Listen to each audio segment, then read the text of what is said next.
नमस्कार, स्वागत है आपका द ट्रुथ 24 में। मैं हूं अभिषेक दुबे। उत्तराखंड भी गजब का राज्य है। वहां रोज मुख्यमंत्री बदला जाता है, रोज नया मुख्यमंत्री बनता है। हर दिन आए दिन ये खबर आती है कि अब पुष्कर सिंह धामी बदलने वाले हैं, अब पुष्कर सिंह धामी की जगह दूसरा मुख्यमंत्री बनने वाला है। न जाने कहां कहां से बाबा भी पैदा हो जाते हैं, एक से एक भविष्यवाणी करते हैं कि आने वाले कुछ महीनों के अंदर उत्तराखंड के वर्तमान मुख्यमंत्री पुष्कर सिंह धामी बदल जाएंगे। आने वाले कुछ महीनों के अंदर फलाने व्यक्ति मुख्यमंत्री बन जाएंगे। गजब का राज्य है, गजब वहां पर मुख्यमंत्री बदले जाते हैं। जितना लोग वहां पर सुबह से शाम तक कपड़े नहीं बदल पाते होंगे, उससे ज्यादा राज्य के लोग, राज्य के बाबा, राज्य के मंत्री, राज्य के विधायक मुख्यमंत्री बदल देते हैं। 2021 से लगातार पुष्कर सिंह धामी मुख्यमंत्री हैं और यही कारण है कि वहां कुछ लोगों के पेट में दर्द हो रहा है कि इतने लंबे कार्यकाल तक कैसे कोई एक व्यक्ति मुख्यमंत्री है। और उत्तराखंड का इतिहास ऐसा रहा है कि वहां पर एक कार्यकाल कोई मुख्यमंत्री आज तक पूरा कर ही नहीं पाया पुष्कर सिंह धामी से पहले। और जुलाई में पुष्कर सिंह धामी 5 साल पूरा करने जा रहे हैं। और यह भी तय है कि आने वाला चुनाव मुख्यमंत्री पुष्कर सिंह धामी के नेतृत्व में ही होगा, यानी कि 2027 का विधानसभा चुनाव मुख्यमंत्री पुष्कर सिंह धामी के नेतृत्व में तय है। कांग्रेस वहां पर किसी स्थिति में है नहीं, कांग्रेस का कोई ग्राउंड है नहीं, कांग्रेस का कोई बड़ा नेता है नहीं, कांग्रेस की कोई लीडरशिप है नहीं जो पुष्कर सिंह धामी के सामने एक मजबूत मुख्यमंत्री चेहरा लेके आ पाए। गणेश गोदियाल और हरीश रावत में खुद लड़ाई चल रही है कि मैं मुख्यमंत्री तो मैं मुख्यमंत्री, मैं बड़ा तो मैं बड़ा, लेकिन जमीन पर पकड़ किसी की नहीं है। वहीं बीजेपी के अंदर भी दिखाई देता है, सुनाई देता है कि कुछ लोग अपने आप को मुख्यमंत्री प्रपोज करने में लगे हैं।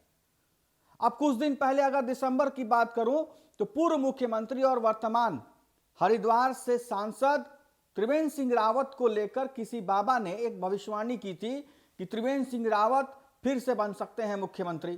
त्रिवेंद्र सिंह रावत के गाहे बेगाहे कई बयान भी पार्टी लाइन के खिलाफ दिखाई दिए या पार्टी लाइन से हटकर दिखाई दिए, वो नाराज भी बताए गए, लेकिन फिर से उनको मुख्यमंत्री प्रपोज करने की कोशिश की गई। उसके बाद अभी कुछ दिनों पहले फिर एक बाबा आए और उन्होंने एक जनसभा में कहा कि धन सिंह रावत जो कि कैबिनेट मंत्री हैं वो बन सकते हैं अगले मुख्यमंत्री 2027 में। तो किसी ने पूछा कि अभी वाले मुख्यमंत्री बदल जाएंगे, तो उन्होंने कहा कि बदल सकते हैं। धन सिंह रावत फिर से मुख्यमंत्री पुष्कर सिंह धामी को हटाकर मुख्यमंत्री बन सकते हैं और अभी बन सकते हैं, मतलब ये कार्यकाल पूरा होने से पहले वो मुख्यमंत्री बन सकते हैं। गजब की स्थिति है वहां पर, गजब मुख्यमंत्री बदला जा रहा है। केंद्र में प्रधानमंत्री बदला जाता है। कांग्रेस के लोग एक दिन बैठकर एक डेट तय कर देते हैं कि इस दिन प्रधानमंत्री नरेंद्र मोदी अपने पद से इस्तीफा दे देंगे, वो भी नहीं हो पाया। उत्तराखंड में भी तय हो जा रहा है कि भाई इस दिन इस महीने में मुख्यमंत्री पुष्कर सिंह धामी रिजाइन कर देंगे। ये पेट में दर्द न जाने क्यों हो रहा है। कांग्रेसियों के तो हो रहा है, वो तो समझ में आता है, लेकिन अपने ही पार्टी के विधायकों को क्यों हो रहा है? अपने ही कैबिनेट में मंत्री को क्यों हो रहा है? क्यों धन सिंह रावत अपने आप को मुख्यमंत्री के तौर पर प्रपोज करना चाहते हैं? और अगर नहीं चाहते हैं, अगर बाबा धन सिंह रावत के मंजूरी के बिना ये बोल दिए, तो धन सिंह रावत ने आपत्ति क्यों नहीं दर्ज की, जबकि वो वहीं पर मौजूद थे जब ये बात कही गई? यानी कि मन ही मन वो भी चाहते हैं कि वो मुख्यमंत्री बने। तो पुष्कर सिंह धामी से दिक्कत क्या है? क्या पुष्कर सिंह धामी उत्तराखंड में विकास नहीं कर रहे हैं? क्या पुष्कर सिंह धामी के नेतृत्व में अगला चुनाव भारतीय जनता पार्टी नहीं जीत रही है? क्या पुष्कर सिंह धामी से केंद्र नेतृत्व नाखुश है? क्या हो रहा है? पुष्कर सिंह धामी ने लैंड इंक्रोचमेंट पे कड़ा प्रहार किया। पुष्कर सिंह धामी ने यूसीसी, देश का पहला ऐसा राज्य उत्तराखंड बना जहां पर यूसीसी लागू कर दिया गया। पुष्कर सिंह धामी ने वहां पर जितने जिहादी थे, जो लैंड जिहाद चल रहा था वहां पर, उस पर नकेल लगाई, फर्जी बाबाओं के खिलाफ कार्रवाई की। बहुत सारे एक लाइन से अगर आप देखते जाएं तो बड़े बड़े डिसीजंस लिए गए हैं पुष्कर सिंह धामी के नेतृत्व में। एंटी इनकम्बेंसी का माहौल भी नहीं है। 5 साल पूरे होने वाले हैं मुख्यमंत्री पुष्कर सिंह धामी को लेकर, लेकिन एंटी इनकम्बेंसी का कहीं माहौल नहीं दिखाई दे रहा है।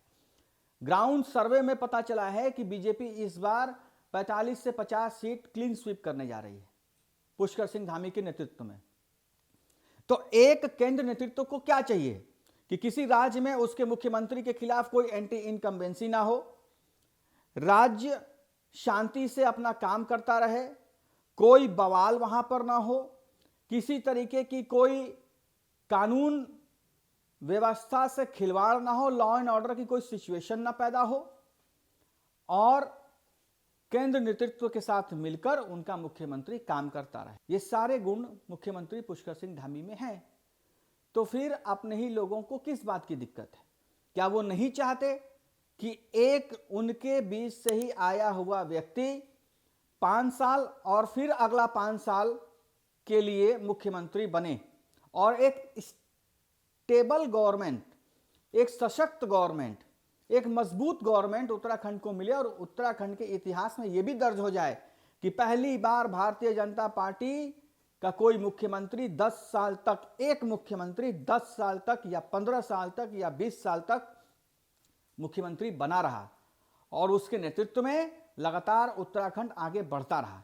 बार बार मुख्यमंत्री बदलने से पॉलिसी में दिक्कत आती है, जो काम तेजी से चल रहे हैं उसमें दिक्कत आती है, ब्यूरोक्रेसी को मेंटेन करने में, लगाम लगाने में उसमें दिक्कत आती है, क्योंकि जो पेस बना होता है उस पेस में ब्रेक लग जाता है।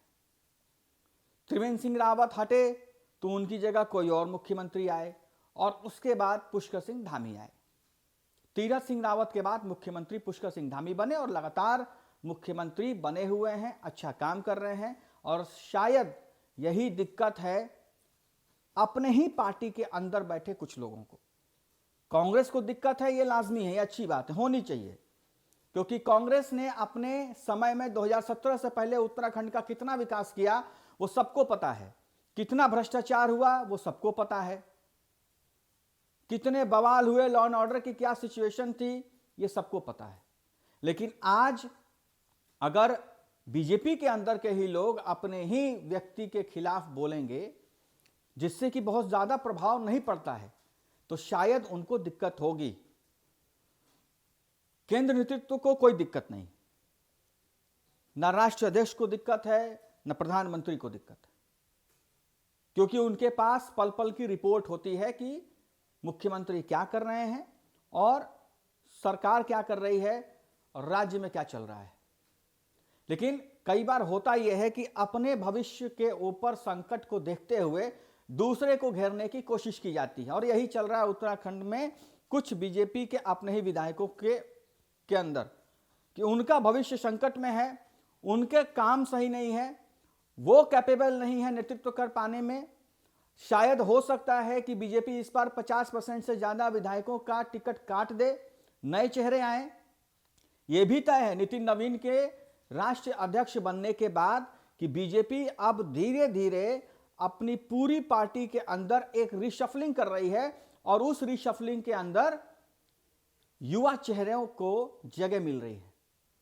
पुष्कर सिंह धामी युवा हैं और उनके नीचे जो भी कैबिनेट में लोग हैं उनको लग रहा है कि शायद वो युवा नहीं है या उनके काम करने की क्षमता एक युवा के तरह नहीं है, और बीजेपी जिस तरीके से रिशफलिंग करके आगे बढ़ रही है उससे उनके अंदर डर पैदा हो गया है। और यही कारण है कि इस तरीके की बयानबाजी करके राज्य को अस्थिर करने की कोशिश की जा रही है।